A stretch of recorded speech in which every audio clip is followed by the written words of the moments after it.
Oh yeah, baby, that's lovely.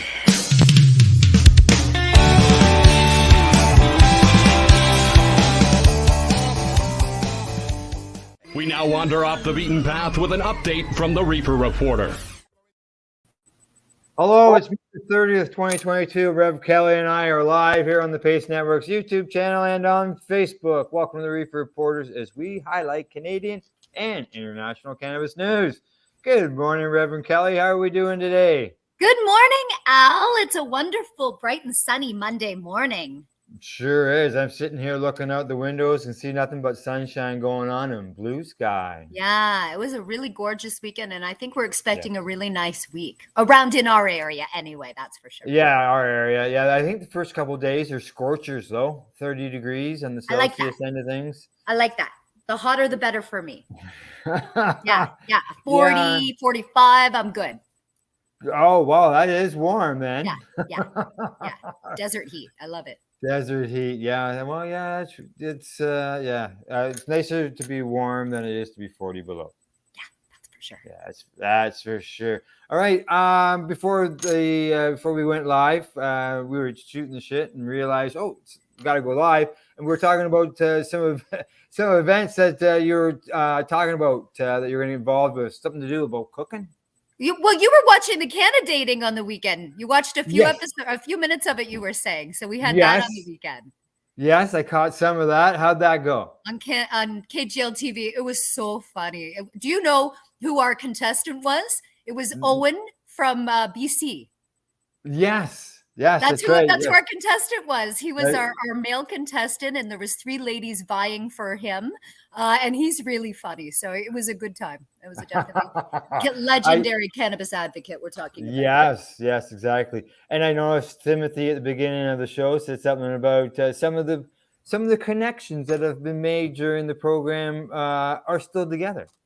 Yes, well, he likes to embellish a little bit. He wants them to all get married so he can MC their weddings. So he embellishes their relationship a little bit in hoping that it will put the energy out there. So we don't know. It's all for fun, and it's a really good time. It's a really good comedy hour. And that's what the goal is, to have a good time. And exactly. All right, any cooking talk? Not yet. Cooking talk? Cooking. Oh. Cooking. Yeah. We've got the Ganja Mama event coming up. Is that what you mean? The infused brunch? Maybe. Could have been. That's going to be fun. I don't know. We were talking about stuff before break, so that's going to be fun. What about you? What's going on in your world? Trying to still deal with getting a roof over our barn. Okay. Being that it got removed from the during the storm there the other week, so we got to get a new roof on it, and we've been planting some gardens. Oh, good. Oh, wonderful. Yeah, some lettuce, those things you grow in your garden. It's that time. It's that time of year. That's right. A lot of people are putting their plants out, their cannabis plants out. They're saying they're starting to put them in the ground this week. Yeah, exactly. The May 2-4 weekend is over, and the weather forecast looks great, so there's no reason why not to start. That's right. Yes, wonderful. All righty. Shall we get going with today's news? Absolutely. All right. First up, here with Canada, with a licensed producer, according to MJ Biz Daily, Canopy loses $578 million in a quarter as cannabis revenue plunges, they say. Oh dear. Canadian cannabis producer Canopy Growth lost another $578.6 million Canadian dollars in its 4th fiscal quarter for the period ending March 31st, as its adult use sales collapsed 36% compared to the previous year. Wow. The latest loss come 1 month after the struggling business slashed 8% of its workforce as part of a sweeping changes across the company, intending to generate up to $150 million in savings. Wow. Roughly 1,600 people at Canopy have lost or left their jobs since 2020 when David Klein became CEO. Wow. Holy smokes. Canopy reported net sales of $112 million in the latest quarter, which is significantly lower than what there was the expectations, which they expected about $130 million. That's right. Canadian recreational cannabis sales declined to $38.9 million in the 4th quarter. That's lower than the $61.1 million in sales from the previous year's 4th quarter. Wow. Yeah, the medical sales also fell to 52 million from 70, basically 75 million. Hmm. So yeah, you're looking at a third chop there, and yeah, they're cutting half on the other end too. I wonder if, and now we know that costs of things have come down, but I wonder if people are starting to grow their own more. Could be. That could be People grow something their that we're more. seeing here. Yeah, You know, you yeah. can grow your own 4 plants if you're in a province that allows it, of course. Now, global cannabis net revenue, which includes medical and recreational sales, fell to $66 million in the quarter ending March 31st of this year. And that's 35% lower than the same period last year. And that's global now. Wow, holy smokes. A third. Basically what he's looking at there. Dry flower in the recreation market was a major drag on cannabis revenue, falling 38% in the fourth quarter of 2022 compared to the last year's. Wow. Now, sales of oils and soft gels also weighed on overall revenue as those products experienced an 18% decline in a year-over-year sale in the fourth quarter to only 5.5 million. So the medical end of it's really gone down here. Yeah, well, it says here, where is it? Yeah, the fourth quarter loss is the largest cumulative loss since 2015 at 4.1 billion.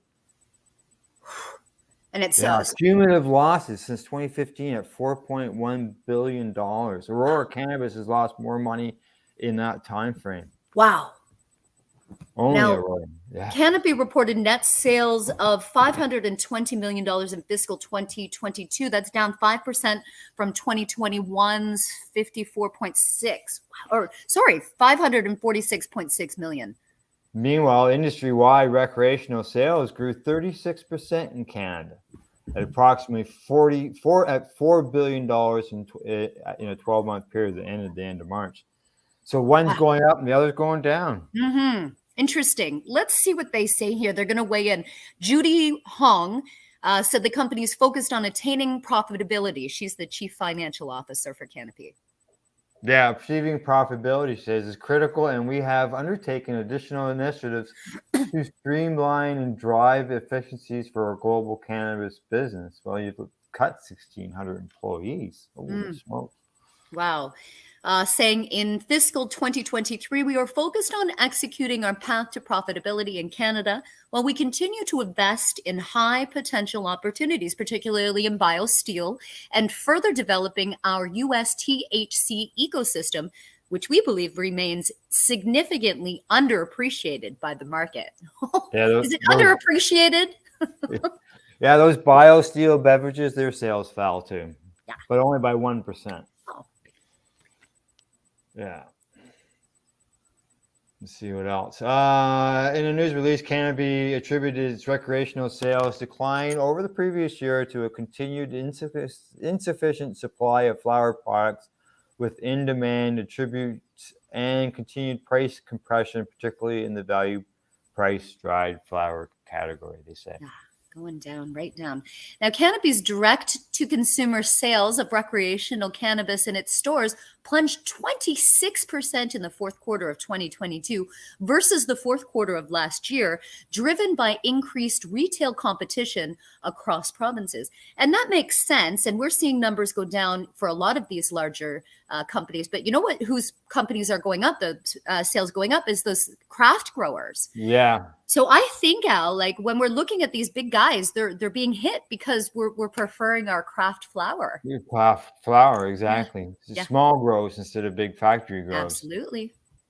Yeah. Let's see. Canopy said the year advances its premium brand strategy and laying a foundation for long-term sustainable growth and profitability. And as of March 31st, Canopy had cash and short-term investments worth $1.4 billion. Wow. Whew. Yeah. Well, yeah. A lot of big numbers in there. Big numbers, and not so good to hear about people losing their jobs, all those people losing their jobs. 1,600 jobs. That's a lot of jobs. That's a lot of jobs. Exactly. Exactly. All right. I think I've got the right one here. I see my orders a little bit mixed up. All right. First up, and our next up in our stories is Mr. Smitherman goes to Ottawa. Here we go again. Yeah. Canada's cannabis industry has a tax problem, they're saying. Well, the industry may have been happy to accept an onerous excise tax regime in exchange for Canada's legalizing recreational cannabis sales back in 2018. Fast forward to today, and those fees have become an anchor that has dragged down the country's producers, both large and small, which have struggled to become profitable. Canadian and provincial governments typically receive as much as 40 cents of every dollar spent on a cannabis product, with the producers themselves netting the remaining 60 cents, according to data provided by the Cannabis Council of Canada. That contrasts with figures from July of 2019, when governments only received 25% of every dollar spent on cannabis, with producers getting the remaining 75%. So they're getting less revenue there. Yeah. So Look at there's this. a graph. Look at that split. This is an incredible graph. It shows the breakdown for the most part. Look how much Yeah. OCS takes every time. Yeah, 19%. They take 19%. You see, just taxes alone, 27%. That's total government taxes. I'm federal. okay with that if they're going to put some into the slush funds and the social justice. I'm okay with that. If that's what they're doing in the U.S., that's what they're doing in the U.S. If they did that here in Canada, that's okay. 27%. Yeah, that'd be Which much, not much okay better. is the OCS take on this. That is not okay. These retailers and the growers, but then the OCS, because you have to order. You have to You're order through the forced to OCS, buy from them. right? You cannot Yeah. go to even if you are a farm gate. Even if you're a farm Yeah. gate and you grow, you still have to order through the OCS. So they're taking a huge chunk of that pie. Even though you take your product from there and put it over there, you still have to pay that OCS tax for those farm gate people. That's the problem right there. That's the problem with that graph. If we could cut that down, that would be a lot more to profitability for these little growers and these mom and pop retailers. Yeah, and it'd be nice if they could maybe, keep lowering the prices on things too as well. Yeah. All right. They say the combination of taxation and markups made by provincial distributors well, there you go. We just said the two things right there. Have created a challenging regulatory environment that threatens the stability of Canada's legal cannabis industry, says George Smitherman, the president of the Cannabis Council of Canada, and he's a former Ontario health minister. That's right. He says there's been a lot of price compression, particularly in the dried flower categories, which are the dominant products on the market. If you look over the trend over the last 2 or 3 years, cannabis producers have been, in a certain sense, subsidizing the price of that dried flower for the consumer. While those prices have compressed, the government taxation has not, and therefore become a larger share of the pie. Oh, yeah. That's possible. That's impossible to compete with the legacy markets. In this environment, pretty much nobody, regardless of their size or focus or what province they're operating in, is able to stick profitability. It's so elusive, according to Smitherman. Yeah. Well, and indigenous markets. I think I picked up an ounce recently at one of the dispensaries, Al, for like $55. Like $55 for an ounce. What? Yeah. How can you compete with that in the legal market? How? Right. And tested, really good medicine. Wow. I know, that's what I'm saying. Yeah, I've heard like $90 and $100 at some of these stores. And I know that's at the reserves, but $55. It was a sale day. I couldn't believe my luck. I was like, come on, what's the trick? Is it mold? Yeah. No, we've tested it. Here you go. And I'm thinking to myself, I've never found that. The closest I found at a legal store, it was 110. And it was very, very dry. It was very old. Wow. Yeah, I know. So they gotta do something here. Lower the tax, lower the OCS, something here, so that the consumer can have a lower price. Oh yeah. Let's see what else. In doing so, Smitherman will be armed with fresh data from industry consultants EY Patherton and polling information from Abacus Research to demonstrate just how challenging the liquor market remains. And the industry itself has been no slouch. According to a report by Dolet, found that cannabis industry has generated more than $15 billion in direct and indirect tax revenue for Canadian and provincial governments. $15 billion. Wow. Yeah. And they say that they've created more than 151,000 jobs since cannabis became legal. That's incredible. Yeah. Right? And they Yeah. still complain about it. The legacy markets are thriving, and in certain categories, because of regulatory challenges, they're crushing it. That's according to George Smitherman. That's Yeah. true. Yeah. Yeah. Well, Ottawa has recently announced plans to establish a strategical panel led by the Department of Innovation, Science, and Economic Development to help spur growth in the sector. The Cannabis Act itself mandates that the legislation be reviewed 3 years after it's passed, and we know that has not been done yet. And people are complaining about it. It even says that. Not even Right. started. No, they haven't even started. Nope.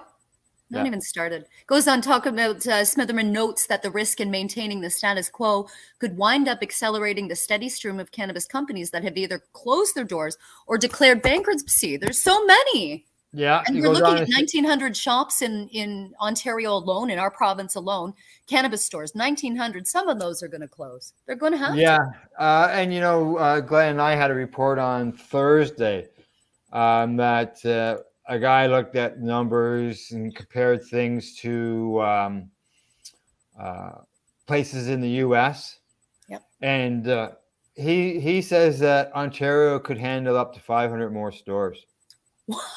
Cottage country, maybe, or Northern Ontario, but certainly not these big cities, I don't think. Yes. Yeah. Well, just so you know, we got a message. Oh, hello. Yeah. Hello. Here he comes. It's Dr. Buck. Yeah, he says they need Dr. Bucks. Yes, there you go. The trimmer machine. The trimmer machine. Yes, one of our sponsors chiming in there. All right, next on the agenda, or article-wise, headline says Ontario parties pledge different approaches to clustering of cannabis shops. Kelly, being that we're in the midst of an election here, and we go to vote in another 2 to 3 days? The first, I think, yeah. Yeah, we should put this in here and let people know where the parties stand on the stores. Okay, good, because I was interested in that. Let's see what they say here. Ontario Liberals and New Democrats are pledging to revisit a model for licensing cannabis stores they say isn't working, a problem Progressive Conservative leader Doug Ford said the market will resolve. Clusters of cannabis stores have cropped up in some communities, while other Ontario municipalities have banned the retailers altogether, leading to what some describe as unequal access to cannabis across the province.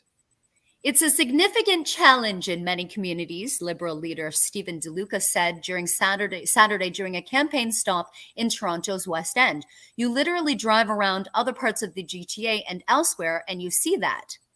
He pointed out to other jurisdictions where there are minimum distances between the stores.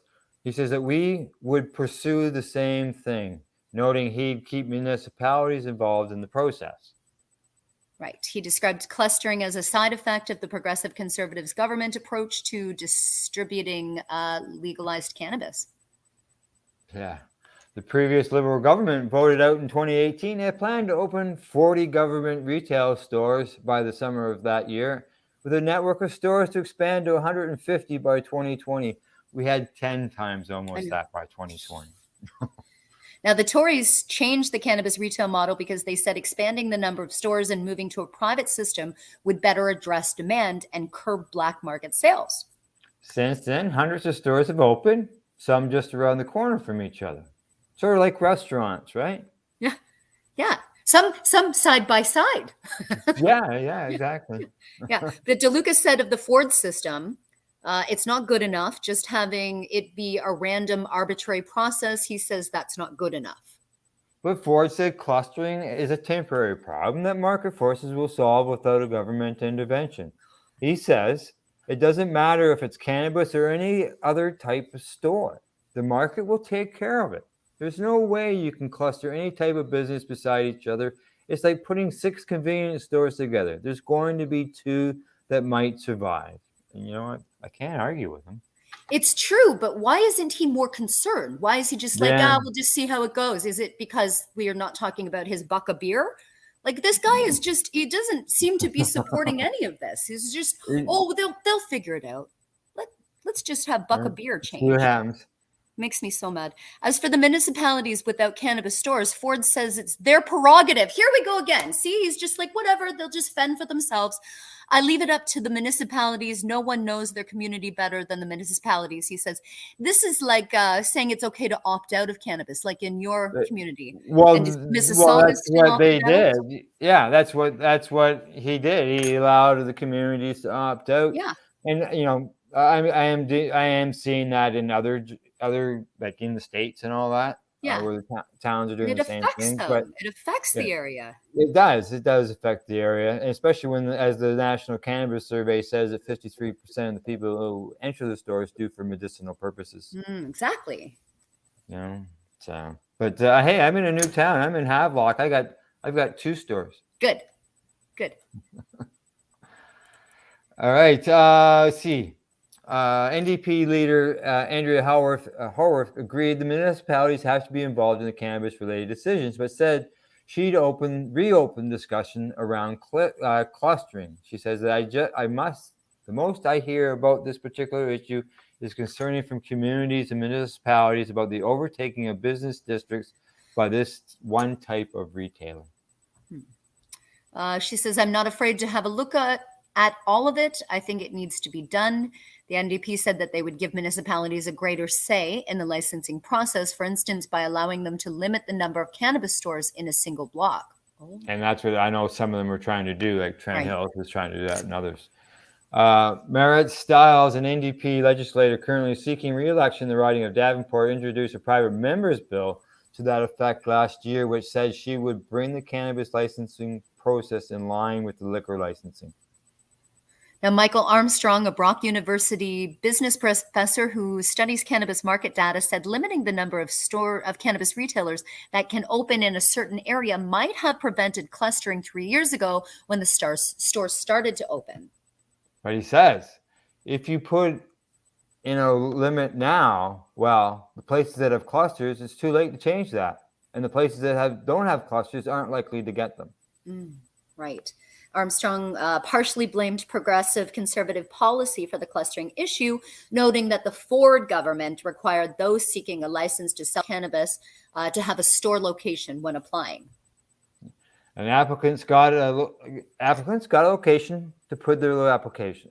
Got a location to put in their application, not realizing that there were a bunch of other entrepreneurs who had picked very similar locations because they were all thinking, okay, I want a busy street. I want a retail area. I like to be kind of downtown and maybe where there's lots of young adults, because that kind of demographic is more likely to buy a product. As he says, other stores didn't know those other stores were going there because it's all private until the 2-week notice goes up. Right. By then, the lease is already signed. Right. Why aren't we complaining about all kinds of bars in one clustered area? Well, exactly. That's what bothers me about this whole concern about the clustering is because over in Campbellford, 20 minutes from here, they have a dozen places that sell alcohol at a restaurant or the liquor store within walking distance of the town bridge. Yep. And they're complaining about 3 cannabis stores. Right. New restaurants have just opened in this town as well. There's got to be 20 to 22 restaurants in the town. It's not a big town. No, but they all have alcohol. And you can sometimes even go to movie theaters now and get alcohol. Correct. I mean, you can go to little tiny stores in rural communities, and you've got a mail center, you've got a convenience store, and your beer store all in the same place. Yeah, you do. Right? Yeah, you can't have that with cannabis, though. No way. No, you can't. But this clustering, Clusters. like the guy says, those people didn't know ahead of time who's all going there. It's Right. all quiet until it goes up on the thing, the notice in the windows, right? Yep. And as far as that clustering, well, is any other retail business restricted to how many other than because the government runs the liquor stores? No. But there's no restrictions to how many restaurants can go in or how many men's clothing stores or women's clothing stores or dollar stores there for that. No. Or even convenience stores which sell nicotine, tobacco. Exactly. What's going on? Yeah, exactly. Nope. Yeah. So Yeah. So there you go. Hopefully, that's where the parties stand on the issues as far as the cannabis stores. It looks like the PCs are staying status quo, and the others want to do some control. I could see some people favoring the NDP stance because the municipalities want some more control over that. Like such as Oakville, they're a place that wanted that, and Mississauga, they're the ones that have been. They want more control, so I could see that happening. All righty. Well, on to our next story. South. And it says from the Fresh Toast, federal court rules hemp-derived Delta-8 THC is lawful. Well, Kelly, I know this has been through some of the state courts, so now the federal court has ruled on it. Yeah, we talk about this a lot, the Delta-8 and what's going on with this hemp industry down there. Now, it's the Ninth Circuit held in AK Futures LLC versus Boyd Street Distro LLC. And that's the plain and unambiguous text of the 2018 Agricultural Improvement Act, that's the 2018 Farm Bill, which compelled the court to the conclusion that e-cigarette and vaping products containing Delta-8 THC are lawful. In the opinion, the court analyzed the text of the 2018 Farm Bill to determine whether hemp-derived Delta-8 THC was lawful. The 2018 Farm Bill removed hemp from the Controlled Substances Act definition of marijuana as well as THC and hemp. The court then ruled in the definition of hemp, which in full reads as follows. It says the term hemp means that the plant Cannabis sativa L and any part of that plant, including the seeds thereof and all derivatives, extracts, cannabinoids, isomers, acids, salts, and the salts of isomers, whether growing or not, with a Delta-9 THC concentration of not more than 0.3% on dried weight basis. So that's what they're counting it as, and this is in the United States. When I first bought my first cannabis from the federal government, this was back when PPS supplied us. That's what it was called, Cannabis Sativa L. That was it. Yeah. Well, that's what it is, and that's before Prohibition. That's what it was on the little medicine bottles, Cannabis Sativa. Cannabis Sativa. That's what it was called. The court analyzed the language of the Farm Bill as follows. Importantly, the only statutory metric for distinguishing CSA-controlled marijuana from legal hemp is the Delta-9 THC concentration level. In addition, the definition extends beyond just the plant to all derivatives, extracts, and cannabinoids. This seemingly extends to downstream products and substances as long as their Delta-9 THC concentrate does not exceed the statutory threshold. Certainly, a substance must be a derivative, extract, cannabinoid, or one of the other enumerated terms to fall within the 2018 Farm Bill statutory definition. However, these terms do not impose meaningful constraints. Kelly, that might explain some of this push for this HHC and HHCO. Glenn and I talked about that on Thursday. I think I sent you the link, and you and I were sort of questioning that earlier this week. So I could see being like with the HSCO and HHC, being that it comes from the hemp plant with less than 3.3%, I can see why they'd be pushing to make that legal. Well, I mean, what a huge difference the U.S. has with this Farm Bill compared to what we have up here in Canada. I mean, you can go on to the U.S. Groupon. Do you know what Groupon is? It's like a sales site, and you can buy gummies online, no problem. CBD gummies, they'll send them to your house. Anywhere you can buy hemp-derived shampoo, face products. Huge billion-dollar industry with hemp-derived products, CBD-derived products. And they should do that up here, Al. They should. Yeah. Now, the court concluded that the 2018 Farm Bill explicitly included all hemp derivatives, including psychoactive substances such as Delta-8 THC, in the definition of hemp, and therefore those compounds are lawful and distinguishable from marijuana under federal law. Well, the case dealt with Delta-8 THC to the exclusion of the other hemp-derived cannabinoids. Its reasoning certainly suggests that hemp-derived cannabinoids and their downstream products, such as CBN, enjoy the same federally legality as Delta-8 THC. So they want to include CBN in this then. Yeah. Anything that comes off that hemp plant, as long as that hemp plant is below that threshold of. They say it is important to note that this decision is only binding in states inside the jurisdiction of the Ninth Circuit, which include Alaska, Arizona, California, Hawaii, Idaho, Montana, Nevada, Oregon, and Washington. While this decision is likely to be persuasive in other regions, it's not dispositive of other circuits could deviate from the Ninth Circuit's decision or annals. So another circuit could decide, no, this isn't what we want. Right. Now, the proponents of products containing Delta-8 THC are justifiably pleased with the result.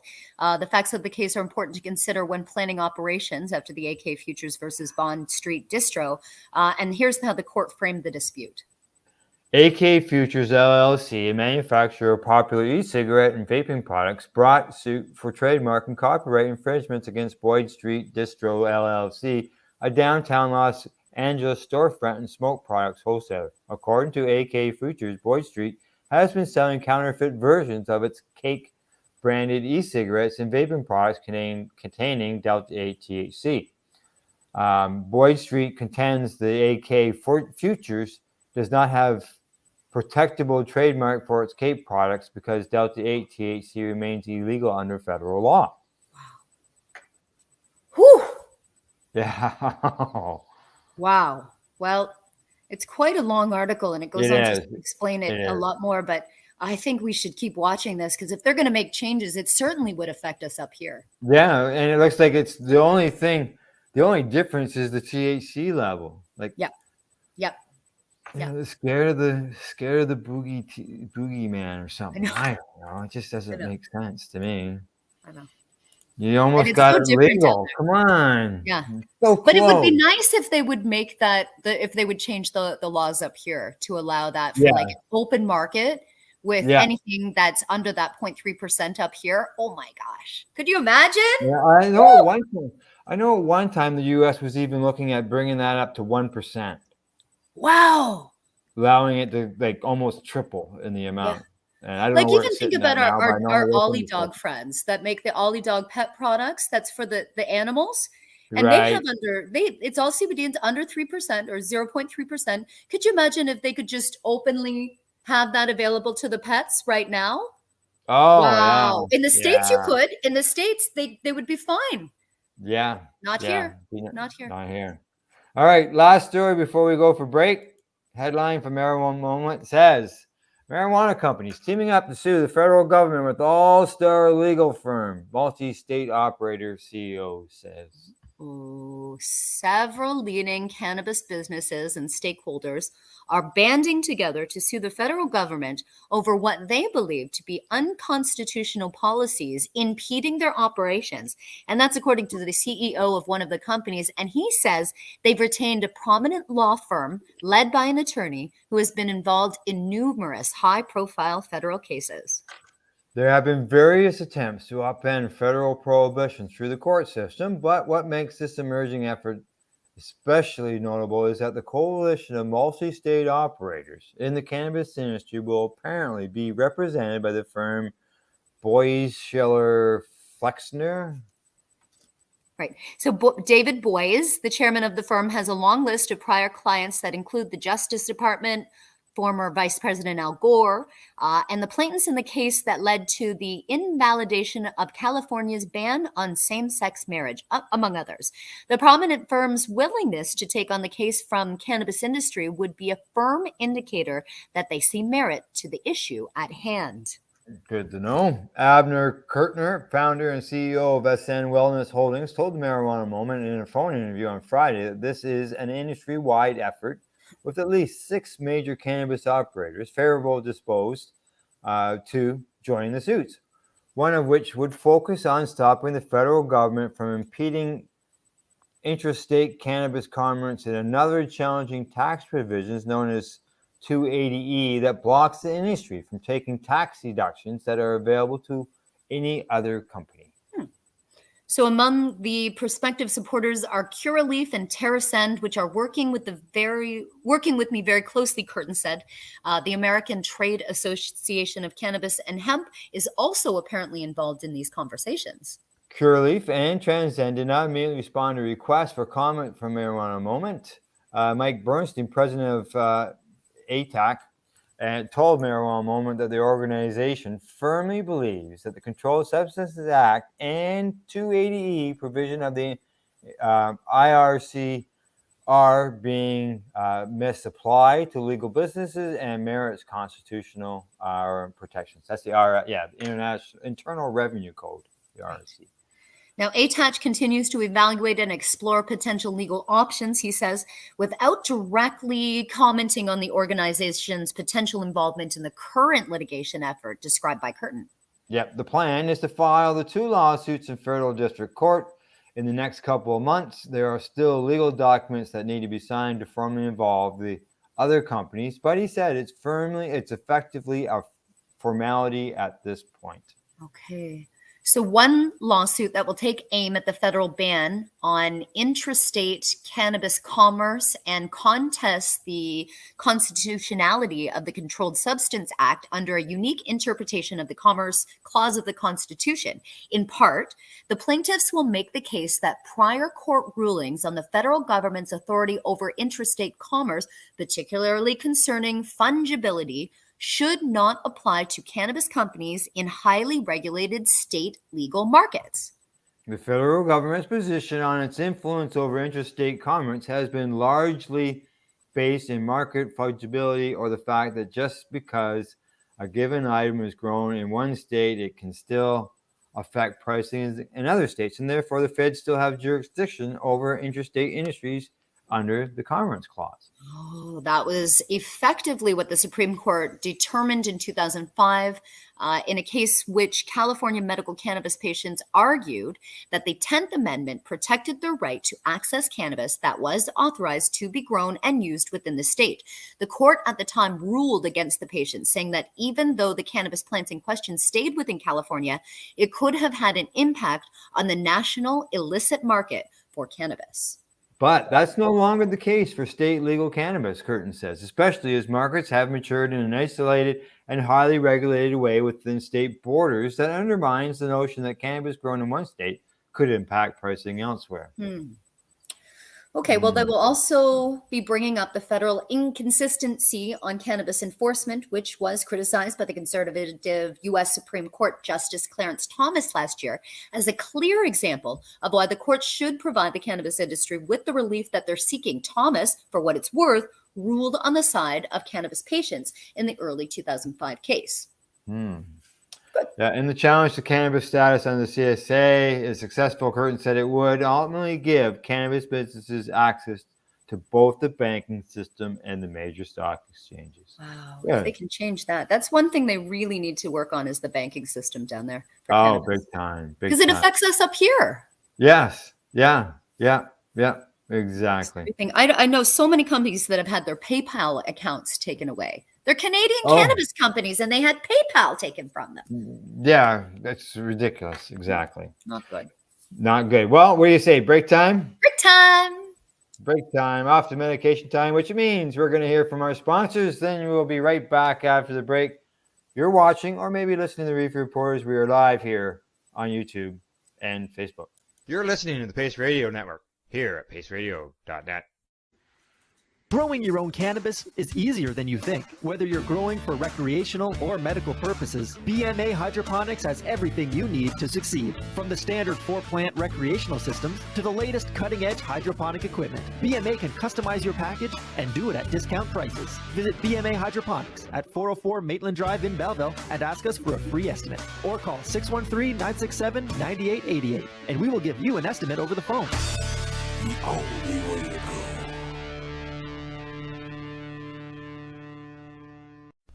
In February of 2022, the Victoria Cannabis Buyers Club and Ted Smith were fined $6.5 million.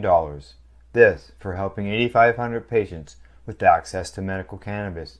In our interview with Ted, he spoke to us about how people can donate to help in an upcoming court challenge. And here is part of that interview. From what I've seen lately, I believe that you've got something that you're trying to do as far as fundraising to deal with this next court challenge. For now, people can write checks directly to Jack Lloyd Law Corporation or send e-transfers to save the VCBC at gmail.com. I guess those are the two easiest ways for people to help right now. What do you find at paceradio.net? People advocating cannabis education. A doctor's job is to relieve your pains. And when it comes to growing cannabis, the biggest pain is trimming. Let Dr. Buck Cannabis Trimming Solutions take the pain away. Whether you're a home grower or a commercial operation, we have the cure. From 4 plants to 400 plants, garden size doesn't matter. Dr. Buck Cannabis Trimming Solutions comes to you with years of experience and professional discreet service. It's simple. We trim your weed and we do a damn good job. Visit drbuckcts.com to book your trimming. Did you know that the Pace Radio Network isn't just a radio network? That's right, because most, but not all of our programming is now done via video and is then podcasted at paceradio.net. So if you want to watch our programming, you'll find us on the Pace Radio Network's Facebook page, plus the show's own page, and you'll find us live on the network's YouTube channel. And don't forget, you can find it all, video and audio, at paceradio.net. At Legacy 420, we believe in being different. Experience the difference of quality control. Our labs provide tested formulations for all of our products. Experience the difference in trust. Our customers can trust that we are following up-to-date COVID precautions for their safety. Experience the difference in accessibility. We're open 7 days a week. Please visit our website, legacy420.com, or contact us for curbside pickup as well as nationwide mail order shipping. Legacy 420 values overall wellness. Come and experience the difference of Legacy 420. You're listening to the Pace Radio Network here at paceradio.net. Hey, we're back for our medication session. And don't forget, if you miss our live shows, they're available afterwards as a podcast at our website, paceradio.net. Just in the one time, eh? I went to get my headset. Oh, did you? Okay. Yeah. All right. I just don't know. I got myself a vape pen. Ooh, what are you smoking in that today? This is great. This is from a gas gang. Yeah. This came in a package from the lady that gave me the chocolates that got me really fried. I like that story. This is a pretty cool box, Yeah. though. It's got a nice magnetic side on it and everything. Eh? Ooh, I like those ones. Yeah. And it keeps them safe. So what do you think of the vape pen? Because I know you grow It's and tasty. you like to smoke doobies. So what do you think of the vape pen? It's tasty. It does make me cough, same as smoking a joint, but it's not bad. It says in here there's no PBG or whatever it is, no VG and no PG in it. Right. What And does it's been that lab mean? tested. What's PG? Parental Propylglycerin. guidance. Propylglycerin, glycol, or something like that. It's a tongue twister word that I just can't pronounce. Okay, stuff my that they speech put in impediment. vapes. Okay. Yeah. All right. Stay with this, Interesting. Well, there's some good products on the market. And you know, the carts that they get at the legal stores now are only around like $30 for like half a gram or $40 for a full gram. They're not badly priced. And a lot of people that I know consume them because they don't smell and they still get the effects of them. So it's very popular to consume by vaporization. I haven't looked into them yet in the legal market. I found another non-carbonated beverage. A lemonade. Oh, I get lemonade from Legacy 420 all the time. Yeah. So I saw a lemonade in the Havelock store here, so I grabbed one to try it. Don't worry, Legacy. They're not a threat, man. I know. But they're good for new users. They're good for people that are just coming to cannabis, that want to try it out, that want to get off alcohol, that take these drinks to parties instead of the beer or the booze, whatever they're taking. And that's good for these guys. And they just need their 10 milligrams, Al. They don't need anything more. Nothing more. Right? Yeah. All right. On with the stories for today. Here we go. Let's get the right button now. First up, gifting. Cannabis now carries a $1,000 fine in Connecticut. That's according to the Hamilton Spectator. Oh, the practice of exchanging cannabis or cannabis related products for donations or other purchases known as gifting could now carry a heavy price tag in Connecticut. That's illegal here too in Ontario.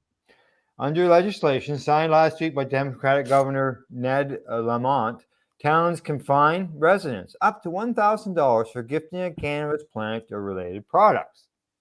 Did you say that it was not legal here in Ontario? Because people can give up to 30 grams here. Okay, yeah. You'll see what this is. This is about A difference? Okay. Correct. This isn't Okay. about gifting from you to me. This Yep. is from businesses using cannabis as a item to attract people in. Incentive. Okay. An Okay. incentive. There's the word I'm looking for. Yeah. Exactly. Okay. The state also has the authority to issue $1,000 fines for not paying the state sales tax on the exchanges. Oh. Yeah, unregulated cannabis bazaars have cropped up around the state since the drug was legalized. Was legalized last year. Thousands of people have attended events, often paying a fee to be admitted, and exchanged cannabis-related products for other items or received them along with purchase of an item such as a T-shirt. Okay, so the Connecticut Post reports cannabis advocates say the bill penalizes people for doing something that's now legal in the state. The legislation supporters say it still allows friends and family to gift cannabis as long as no money has been exchanged. Yeah, see, Okay. that's the same as what we've got here in Ontario, right? But how many people actually follow that? Oh, I don't know. I don't know, but okay. So that's in Connecticut. I mean, I know that it's that gray area that we found at the beginning. I think less people are doing it now, but a lot of those festivals and pop-up events that they were Yeah. getting that free cannabis, whatever. And you're right, it's not. Oh, I got the mosquito, just so you know, it's a okay, mosquito. good. Okay, I've good. I was got worried I about you. hang on. Yeah, mosquito flu, but I got the door open so the animals can go in and out, and now I'm in the country. I've Oh, got a comment here. I got a couple comments here that I'm gonna get to. Bubba. Bubba. Bubba wants to know if we're rich. Bubba, what? Who's Hello, Bubba? you guys rich? No, No, is no, this? we're not rich. Are they Okay, gonna now ask us to wire money? Bubba's got a second comment, and this is just to show that Bubba, yes, Bubba, we are live. Yeah, we're live and not We are rich. We live. cannot wire you any money, and we cannot Mm. send you wire me $5,000. No, So the no, show Bubba. isn't pre-recorded, Bubba. We are live. Yeah, we're All live, right? Bubba. I like Bubba Kush. I wonder if it's Bubba Kush. Maybe Bubba Gelato. Bubba Gelato. Yes, yeah. All right. Well, talking about rich, our next story is about somebody who is. She sure is. Heidi Klum pushes for cannabis legalization in Germany, according to a report. Yes. She was a supermodel and she's a businesswoman. Heidi Klum reportedly met with a senior drug official in Germany recently to voice her support for cannabis legalization. That's right. Per the Times, Klum met with Burkhard Blenart, he's the federal commissioner for narcotic drugs, in a secret meeting. Ooh, can you imagine? I'm having a secret meeting with Heidi Klum today. According to local media reports, Blindheart had been expecting to discuss drug abuse issues with the Project Runway star and was surprised to instead hear Klum's pitch for legalization. So she tricked him. All right. Good I job. love it. Maybe she combined the two, how Yeah. legalization can help with that drug abuse. Maybe, yeah. It was also reported that Finn Hansel, who's 30, founder and CEO of the Berlin-based cannabis company Sanity Group, attended that same meeting. Wow, I love that.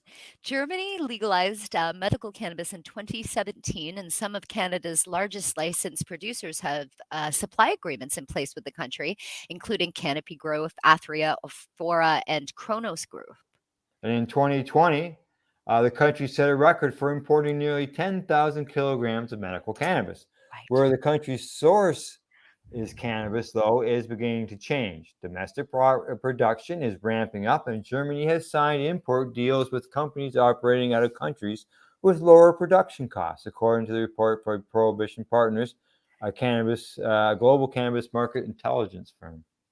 And earlier this month, German Finance Minister Christian Lindner tweeted that cannabis will be legal soon. Ooh, really? But what does Lindner? she have to do with that? I'm waiting for the why did she choose Germany? Yeah, I don't know.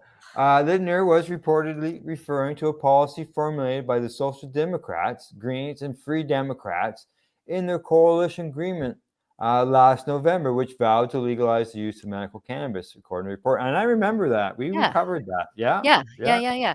Now, it's believed that Blindheart will play an important role in planning how the country implements legalization, including building supply chain and regulatory frameworks.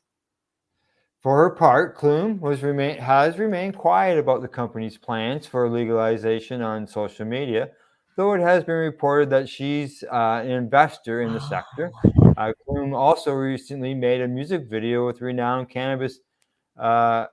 I can't pronounce that, but we all know Snoop Dogg. Snoop Dogg. Yeah, And Kelly Clarkson's hanging around with him too. They're Yeah. on the music show, so Yeah. on TV. Yeah.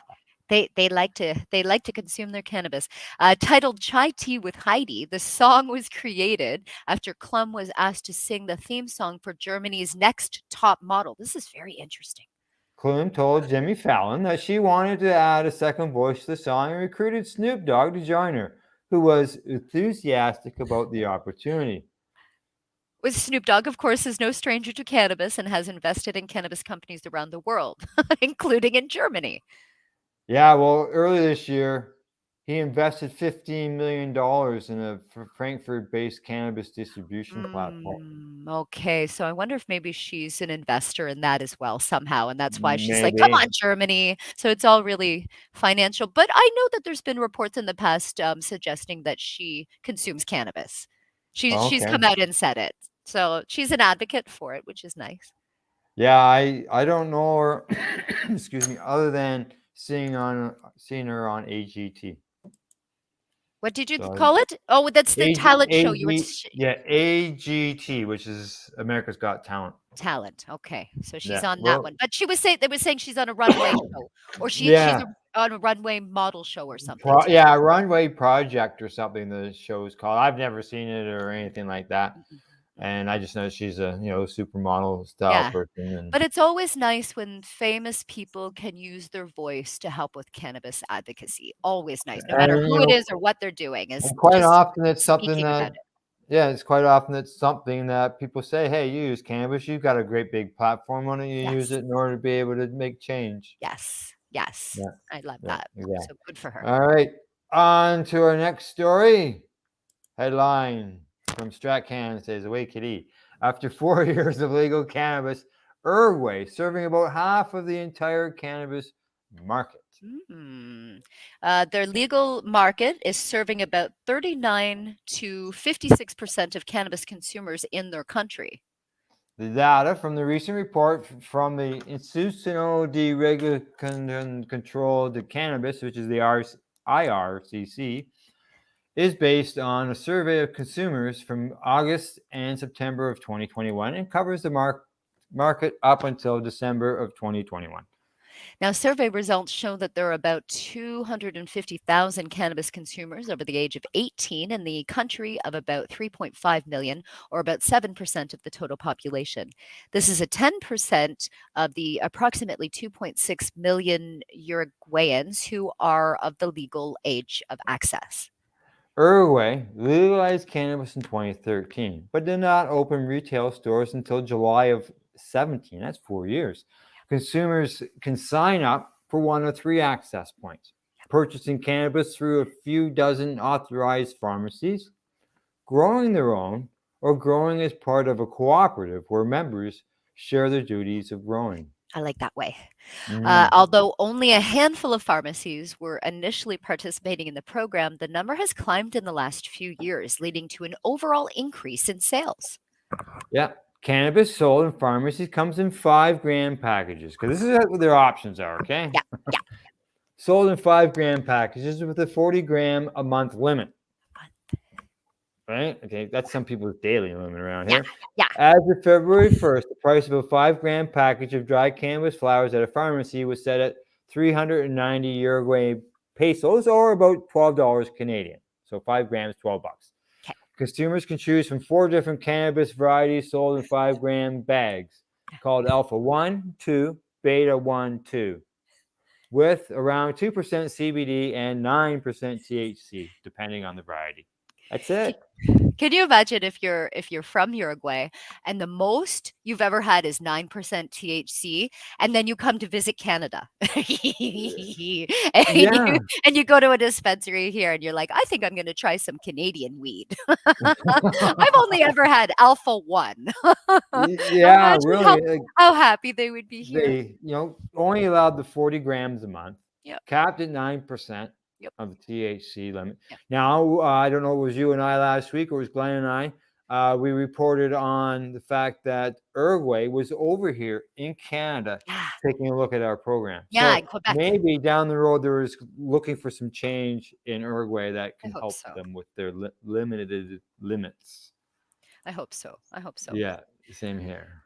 The Is it- average monthly purchase in pharmacies last year was about 15 grams, although the survey data shows only 29% of the respondents reported accessing cannabis through legal channels. Policymakers assume that because many consumers share their cannabis, this would account for about 39% of the total market. And they then you grow get- their own there And too. grow their own, exactly. That's right. Yeah. For those who responded to the survey, 43% that they shared it with friends and family. Yeah. Since registration to grow your own cannabis only lasts for 3 years, which is 2 years more longer than ours in the medical land, policymakers estimate that if those licenses were automatically renewed, it would bring the total number to around 50% or 56% of the total market. Wouldn't that be so nice if we didn't have to go back every year? If it could just be Yeah. renewed and renewed and renewed. Now, since, did we read that? As of December 31st, 2021, 47,515 people were registered to purchase cannabis in pharmacies, while 13,441 were registered to grow their own, and another 7,032 were registered to grow in one of the country's 220 registered grow collectives. Only 53% of those registered to purchase in pharmacies did so. So why they register to buy in pharmacies when half of them don't do it? Maybe just so that they could have it as backup. Just like, Yeah. why wouldn't you pick one of the other options? Yeah, I know, right? Yeah, I don't know. Yeah. It's just there sometimes in case I need it. Yeah, maybe. Yeah. Yeah. You just never know. Yeah. All right, on to our next story here. This one is coming to us from. There we go. Bringing it up. The growth up. Man, this might have part of a story that got me scratching my head on. All right, here we go. According to the growth up, petitioner busted for weed farm above the wife's nail shop, and the line underneath it says, "He's getting a little old for this, isn't he?" Yeah. Come on, don't you're like never that. too old to grow cannabis, right, Nope. Kelly? Or consume it. You didn't like that because it's about a 65-year-old man. And as we know, 65 is very young. Was managing an illegal cannabis farm located above his wife's nail salon, and he's escaped jail time. This must be a young writer. Right? Yeah, the man was handed a 10-month sentence, suspended for 2 years during a court appearance this week, according to My London. With no other apparent background in crime, the senior citizen had earlier pleaded guilty to a single count of producing cannabis for distribution, possessing cannabis, and abstracting electricity. I can't believe that. And I can't believe they keep going on about his age. The senior citizen, this old man, this terrible age of 65. The illegal grow, which housed 51 cannabis plants, was discovered during a raid, including a retail business in Mill Hill, a suburb in the London borough of Barnet, which was non-occupied at the time. Now, officers also found what they called a large quantity of drugs during the March 30th check on the 3-story property. Drugs. That could be anything. Let's Yeah. see what it says. Specifically, the police found 51 plants, drug paraphernalia, so pipes and bongs and stuff, and equipment, and 2 plastic bags containing an estimated 800 grams of loose cannabis. Now, the man later arrived on scene, and when confronted by police, said he was simply doing work for the property's landlord. But a check of his phone showed screenshots of online orders regarding the drug equipment and weed. Yeah, yeah, Terrible. yeah, exactly. What else did they find other than cannabis? They haven't mentioned No. anything else. The judge reportedly said in court, "He's getting a little old for this, isn't he? Come on, judge." The judge pointed out that the man had no other offenses except for a minor conviction decades ago and was the sole caregiver for his disabled daughter. You know, Al, I know a lot of 60 and 70-year-old humans, Jack Kungle for one, who can move around like better than most 20 or 30-year-olds that I know because of cannabis. Look at Yeah. Cheech and Chong. They're in their 80s and they dance around on stage and they move around. So cannabis keeps you young. So this judge obviously doesn't know that. He needs to learn. Right? He needs to learn. The That's judge it. pointed out that the man had did you say this already? No other offenses except his minor Yeah. conviction decades ago. Did you say this? Yeah. And Keep he was going. a sole caregiver for the disabled daughter. Now, citing his significant role in the operation, including being responsible for the bypassed electricity and maintenance of the farm, the judge nonetheless said it was clear that there were others above him and ordered the suspended sentence. With recreational cannabis being illegal throughout the UK, the sentence was considerably less than the maximum 5 years of prison for possessing cannabis and up to 14 years producing and supplying it. Yeah, they've got strict laws there. Yeah. The case in London is not the first time cannabis and nail salons have crossed paths, albeit not illegally. According to Fox 23 News, a nail salon in Tulsa, Oklahoma, distinguished itself by upping the relaxation factor. What? Yeah. Yep. The owner of Hybrid Nail Salon told the station in early 2021 that her customers could access Netflix, take in a game of pool on the main floor, or feel free to bring along legal medical cannabis to their store. I kind of want to go to that nail salon now down there There in you go, Oklahoma. eh? Right? Yeah, What that's do we got? right. Another UK judge went easy on another pensioner 2 years ago, talks about another 67-year-old who grew a secret stash. What of 700 cannabis plants? 700 a secret Yeah. stash to self-medicate. I feel like we've done that story. I feel like we've reported on that one. To 68, pay back come on, 5,000 yeah. from the proceeds of his crime. So they're talking about the older fellas, it just really picking apart their ages. But again, cannabis keeps you young and youthful. Yes, it does. Yeah. Yeah. Exactly. All right. We'll shut down that story. And we'll bring our last story of the day into the screen here.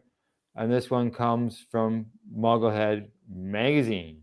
Yeah. And on it, the headline reads, Optimi Health enters psilocybin mushroom supply agreement with Halucenex Life Sciences. How wonderful.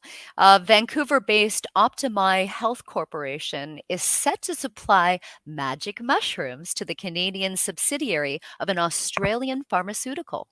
On Friday, the psilocybin producer, Optimi, announced it's entered into a supply agreement with Halucenex Life Sciences, which is a subsidiary of the pharmaceutical Cresto Pharma of Australia that develops cannabis-derived therapeutic products. Nice. Cressa was the first company to import medical cannabis to Australia, and it formally has entered the Canadian market after acquiring Mernova, which is a Nova Scotia-based medical cannabis growing operator.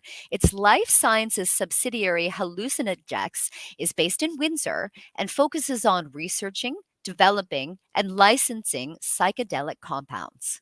The supply agreement includes the recently harvested batch of mushrooms at its Princeton, British Columbia facility. And the magic mushrooms will be supplied to Halucenex in the form of whole, dried mushroom fruiting bodies.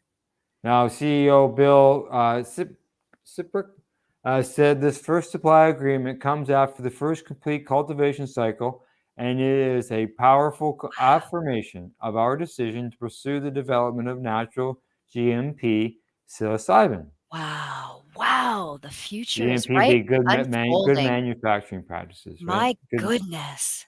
From Mhm. this initial proof of concept batch, our cultivation team will continue to scale our operations to meet the demands of the sector domestically and internationally with licensed entities and for individual patients within Canada.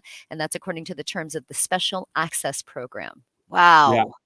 exactly. The Canadian Special Access Programs allow patients to access unregulated substances that have been efficient in treating some medical conditions. The CEO, Bill Fleming, says that the agreement with Optimi is one both companies will benefit from. Yeah, he says he's very excited to be moving forward on the supply agreement with the team at Optima Health.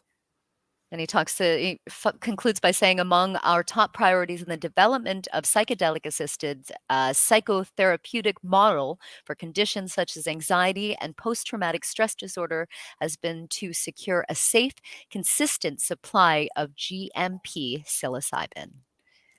Yeah, there you Wow. go. Yeah, you know what I'm seeing? What I'm seeing here is because Glenn and I had a story on Thursday about another agreement, another supply agreement. And that tells me now we've got, there's more than one, there's Yeah. several going on here that they're trying to get ahead of the curve because, Yep. like with the cannabis and they, they didn't have any supply for Terry Parker when they granted him permission to use medical cannabis. Right. We started our own growing, so on and so forth. So I think they're trying to get ahead of it. Yep. Have those companies Yep. out there, have that product there available so that people go to the special access program and they can go get the mushrooms Yes. instead of allowing them to grow their own. Right. Well, it's harder to grow mushrooms, the sporing mushrooms, than it is cannabis. Much harder. I've tried it and failed. So I think that what they're doing is they're giving more options. But how wonderful that you're watching history unfold the way you watched cannabis history unfold, and how wonderful that you're seeing where they can cut out because they've learned from their mistakes. Yeah, yeah, yeah, Yeah, exactly. that's so Yep. cool. Yeah, that's what they're doing. They're learning from their mistakes. We got a couple messages here. Oh, Just so you know, Bent from Some. He says hi, hi. and he says let's smoke this jizzy and get bent. His name or her name is Bent. Yeah, well, Yeah. Phil. Oh, His name's Phil. Phil. Phil. Okay, Phil. Okay, Phil. Hi, Phil. Good morning. Thanks for tuning in. He talks about an irregular state of consciousness through the consumption of psychoactive. So I like he's that. That's listening. He's true. listening. He's there. G'day, Yeah. Phil. Yeah. All right. Let's see. Oh, he says I'm chilling, doing as I do, drinking some potion and getting bent. There you go. Well, glad you tuned into the news this Yeah, morning. exactly. Share it, pass it on with your friends, as we encourage others to do. Anything else, Kelly, you want to touch on before I get into the closing? I'm just looking forward to this wonderful summer day. It's not even spring anymore. We fast forwarded right to summer. I'm going to Right? head to the Yeah. beach. Yeah, exactly. Oh, I got one word of caution for Ooh, some tell people. us. And if you're using horse shit in your grows this summer, Yeah. don't overdo it because you'll burn the hell out of it.